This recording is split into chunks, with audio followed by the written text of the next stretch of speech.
حضرت ابو سعید ابو الخیر رحمۃ اللہ علیہ کہتے ہیں میں غلام خرید کے لایا. جو غلام شرط کے ساتھ آتے تھے وہ سستے ملتے تھے، اور جن کو ہم بس خرید لاتے تھے اپنی مرضی سے وہ ذرا مہنگے ہوتے تھے. تو غلام نے کہا حضرت جی 3 شرطیں ہوں گی اگر آپ مجھے خریدیں گے. میں نے کہا بولو. کہنے لگا پہلی شرط یہ ہے کہ میں سارا وقت آپ کی بات مانوں گا، پر اذان ہوگی تو پھر میں کسی کی بھی نہیں سنوں گا، پر میں جانوں میرا رب جانے. میں نے کہا قبول ہے. کہنے لگا دوسری شرط یہ ہے کہ دن کے وقت بات مانوں گا، رات کو نہیں مانوں گا. میں نے کہا یہ آرام کرنے کا عادی ہوگا، نیند زیادہ آتی ہوگی، بعض لوگ زیادہ سوتے ہیں. میں نے کہا ٹھیک ہے. اس نے تیسری شرط یہ کہی کہ بہت سارے جگہوں پہ لوگوں کے زیادہ غلام ہوتے ہیں تو ایک کمرے میں 5-5 6 لوگ رہتے ہیں. میں کمرہ علیحدہ لوں گا اکیلا، ٹوٹا پھوٹا دے دیں، پرانا دے دیں، کسی حویلی کے پچھواڑے دے دیں، پر کمرہ میں الگ لوں گا.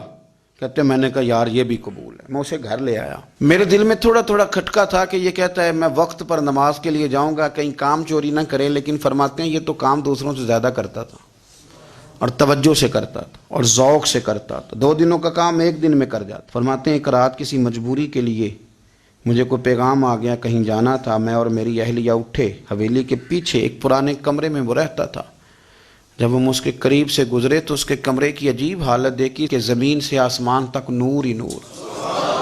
ہم نے جب کان لگا کے سنا تو وہ رو رہا تھا اور کہہ رہا تھا مالک میرے ذمہ نہ میرے آقا کے بھی حقوق ہیں، اس لیے میں سارا دن تیری عبادت نہیں کر سکتا، صرف رات کو کرتا ہوں.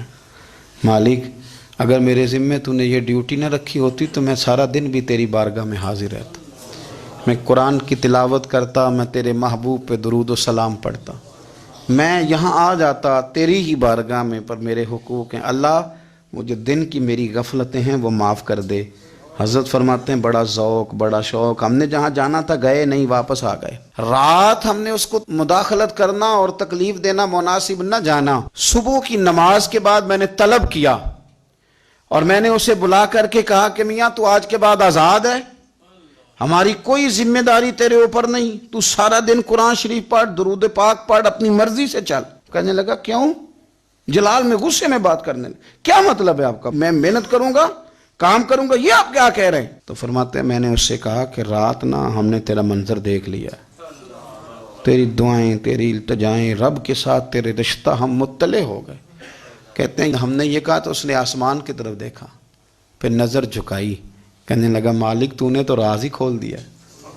یہاں لوگوں کی جعلی کرامت مشہور ہو جائے تو وہ کمائی نہیں کرنی شروع کر دیتے، تویز دھاگے کی دکان نہیں چل جاتی. اللہ تو نے راز ہی کھول دیا. میں تو سراپا مخزن راز تھا، میں رہا تھا مدت و راز میں، یہ تو تیرا شوق کے دید کشاں کشاں مجھے کھینچ لایا مجاز میں. تو نے یہ کیا عجب کیا؟